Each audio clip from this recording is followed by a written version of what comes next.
Julio Daniel, desde muy joven usted ha trabajado como periodista. Inicialmente estuvo en la radio, actualmente trabaja con El Espectador, ¿cierto? Sí. ¿Hasta qué punto el periodismo no le roba todo el espacio mental y la poesía pasa a un segundo lugar? No, en este sentido, es una pregunta que me han hecho muchas veces y siempre la he respondido de la misma forma. El periodismo es una manera distinta de ver la vida, es una manera distinta de acercarse a la cotidianidad de un país específicamente, de la gente. A mí, en el caso particular, a mí me nutre, porque mi poesía sí atisba a las realidades concretas y por lo menos eso se propone. Y las cosas uno no puede decir en el periodismo, en una crónica periodística dentro de un periódico, las dice, se las roba pues para enriquecerlas literaria y poéticamente. En esto pues no veo, no hay cruces. Si yo fuera novelista, si hiciera cuento, si hiciera narrativa, de pronto sí habría cierta confrontación. Bueno, este era un audio de una entrevista que le hicieron a él en el 90. Es un pequeño fragmento donde pues explica su doble condición y cómo asume el periodismo y cómo asume la poesía y cómo lo nutre lo uno y lo otro. Creo que refleja este asunto de acercarse hacerse al país a través del periodismo y pues a mí me parece una manera de ver el periodismo, no sé si bastante noble, pero sí creo que hay unas buenas intenciones detrás de su oficio y bueno, tal vez cedo aquí la palabra para que otras personas puedan hablar. Bueno, y es un buen abrebocas para hacer la primera pregunta a todos y pues es decir, es una perspectiva distinta de acercarse a unos hechos, pero la crónica en sí, como género, ustedes primero, ¿qué acercamiento han tenido hacia la crónica? ¿Cómo la ven? ¿Qué valor agregado tiene la crónica que no tienen otros géneros? Y si definitivamente es un género que sirva para algo, que sirva para rescatar quizás la memoria de nuestro país, la memoria histórica de nuestro país. Entonces les doy la palabra aquí de izquierda a derecha, no sé si ese micrófono esté funcionando. Bueno, ¿se escucha? Bueno, en mi opinión, la crónica sí, efectivamente es un género que sirve y sirve para muchas cosas. Sirve desde lo frívolo para entretener, porque te proporciona una lectura, digamos, amena sobre una circunstancia, un personaje, una situación, y más profundamente para iluminar áreas que normalmente el periodismo tradicional, la crónica hace parte del periodismo tradicional, pero digamos, el periodismo inmediato, la noticia, digamos, lo que hace el reportero del día a día no alcanza, digamos, a dibujar suficientemente con sus textos. Es decir, si la noticia va un poco como digamos, a los protagonistas o a contar o describir una situación general, la crónica se va por los alrededores para mí. Es decir, la crónica investiga la periferia para contar, digamos, a partir de un hecho. Un ejemplo puede ser la crónica de Alberto Salcedo del Salado, que fue bastante cubierta por los medios y digamos que todos nos enteramos un poco de qué había pasado con la masacre del Salado, pero fue un poco hasta que Alberto Salcedo decidió contarnos a través de los protagonistas y de la gente que estuvo que presenció esa masacre, que uno se dimensiona pues qué fue lo que sucedió. O sea, en resumidas cuentas, la crónica tiene la facultad pues de abordar también esa faceta humana que a veces se escapa de la noticia inmediata. Yo creo que en ese sentido hace memoria y en ese sentido también retrata un tiempo, aunque paradójicamente también la crónica tiene esa condición de que es atemporal, pues es decir, una crónica se la puede leer hoy o en 20 años y sigue siendo casi que igual de valiosa, pero sí está retratando los días de una sociedad. Entonces creo que como instrumento es bastante válido para contarnos nuestras historias.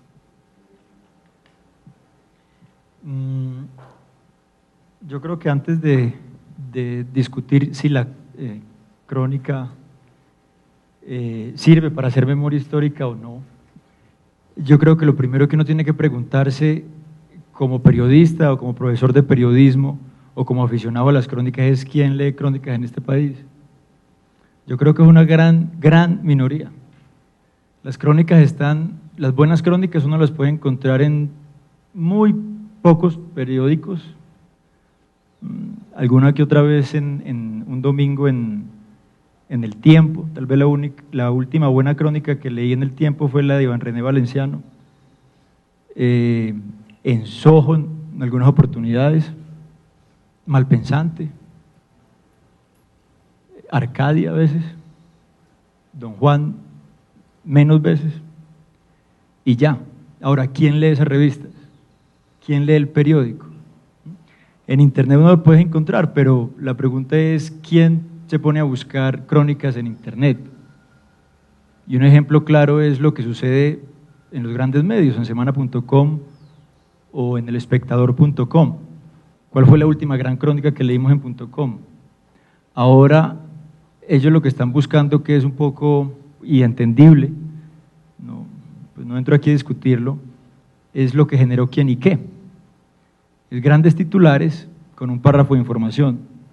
Si ustedes se ponen a analizar el fenómeno en Semana y en El Espectador y en El Tiempo, desde que salió quién y qué, es eso.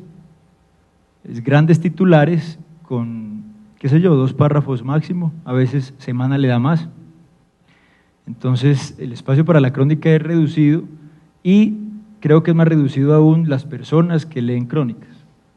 Ahora, la pregunta es ¿por qué? Y yo creo que es que la crónica no es solamente irse para un territorio buscando un tema que a uno le apasione profundamente y escribirlo. Yo creo que y la misma conversación con los estudiantes lo demuestran. Yo he sido profesor en NEAFIT, en Medellín, y aquí en la Universidad de los Andes, y cuando uno conversa con los estudiantes lo que demuestra ellos es que la crónica es puede ser multimedial, debe ser multimedial. O sea, no hay, salvo casos superdotados como Juan Villoro o Leila Guerriero, y otro puñado de cronistas que tienen el privilegio de escribir crónicas de 20 páginas sin aburrir al lector. Yo creo que a lo que tú tienes que acudir es a lo multimedial. Esa historia en el Bajo Putumayo a mí me da ¿para qué? Para un video y fotografías, me da para una galería fotográfica con buenos pies de fotos, me da para una gran foto de apertura y 3 páginas. La historia me lo tiene que dar. Para mí es mucho más fácil, por ejemplo en el atrato medio, hablar de la música y la oralidad a partir de un gran audio testimonial que una incursión de 5 días meramente basado en la escritura, creo yo. Y esa es una de las apuestas, o por lo menos una de las grandes peleas que tenemos en el Centro Nacional de Memoria Histórica. ¿Cómo hago yo para que los libros de memoria histórica no se queden en el sótano de los ministerios? ¿Yo cómo hago para que el taxista que me trajo hoy acá sepa qué ocurrió el 11 de noviembre de 1988 en Segovia y en Remedios, Antioquia? ¿O yo cómo hago para que mi hermano que estudia medicina se interese en la masacre de San Carlos, Antioquia? ¿O en los indígenas Guayú, arriba, en la Alta Guajira? ¿Yo cómo hago para que mi hermano se interese?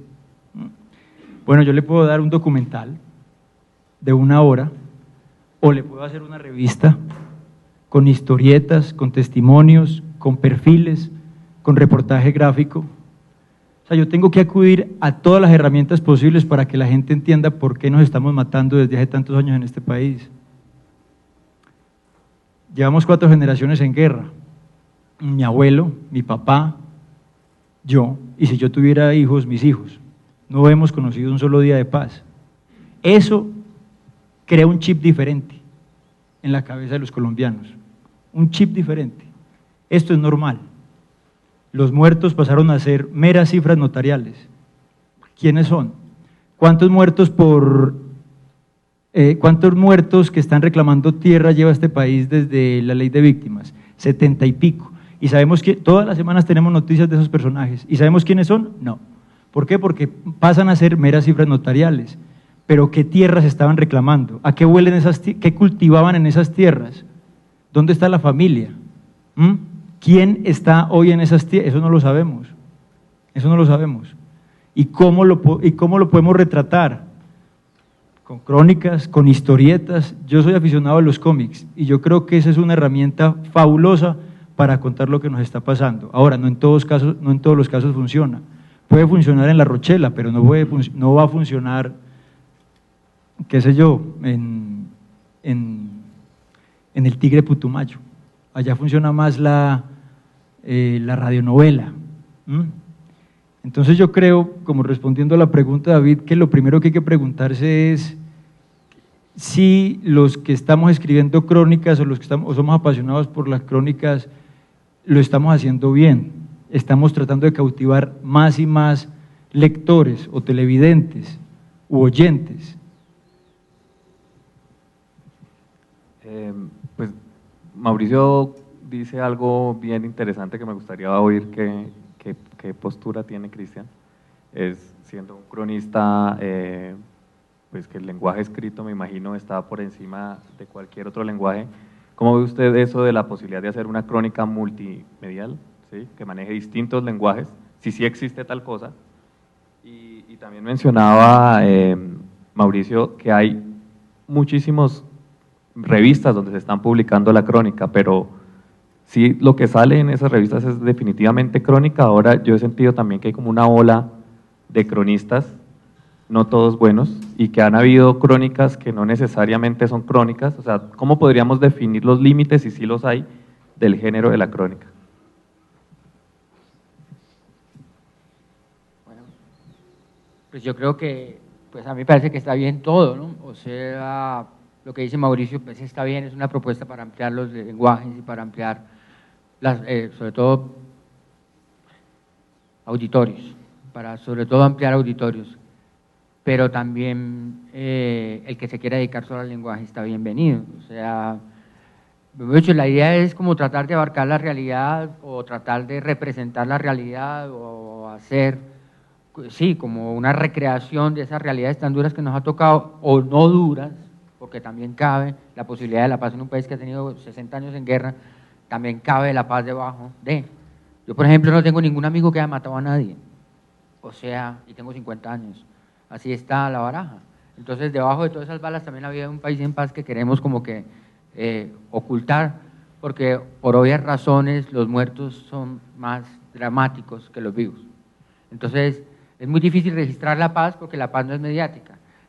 Es mediática la muerte, es mediática la sangre, es mediática, eso sí sale.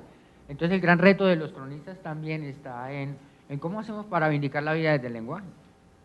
O sea, para contar eso que parece tan cotidiano y parece tan normal, ¿cómo hacemos para vindicar exactamente eso? Lo que hacía tu padre, por ejemplo, él no era solamente un retrato de la barbarie, era casi que lo contrario.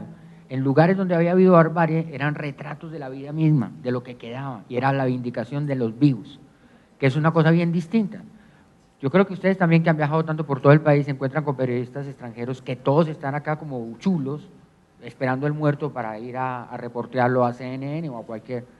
Y entonces digo, bueno, tanto periodista de guerra y no hay ningún periodista de paz, más o menos, no, ningún periodista de lo otro.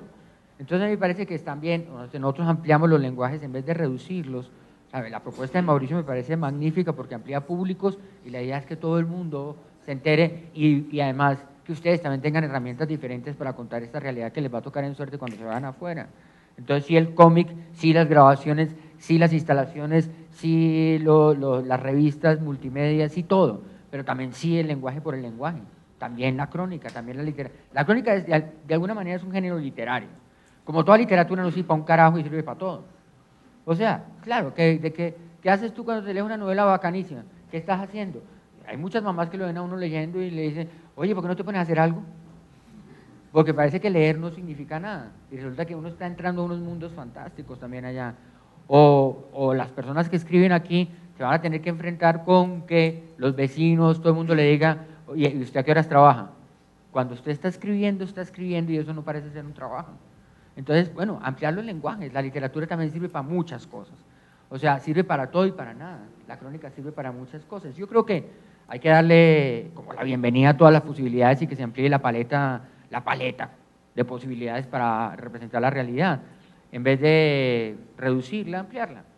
Entonces, ustedes tienen más caminos posibles que lo que nosotros tuvimos, porque cuando nosotros estábamos pollos como ustedes no había ninguna posibilidad de pensar en multimedia ni nada de esa fiesta, nada es nada.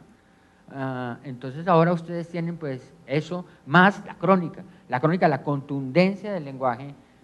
Lo que tienen, digamos, los cronistas que tú acabas de nombrar, que se atreven a hacer crónicas de 20 y 30 páginas con el lenguaje, es que son recreadores de imágenes por medio de la palabra, y cuando uno se mete en esto, de que empieza a leer letras y termina leyendo imágenes, pues ahí está todo, toda la multimedia y la recreación y la fantasía, y conmociona realmente el corazón, no es una información para la cabeza, es lo que yo creo de la crónica. No es una información que te pone uno, sí, claro, yo leí la crónica esa y son 25 muertos, y sí, claro, por supuesto. No, tú después de leer una crónica quedas completamente tocado y conmocionado, y la información aquella te queda puesta, y con eso caminas, te vuelves un ser más pesado, más oscuro, más profundo también, y de pronto más alegre, pero porque ya tienes puesta esa información, de alguna manera se te hizo un tic nuevo, haces de pronto así, porque leíste una crónica, yo qué sé, pero pasan cosas con el lenguaje, con la literatura.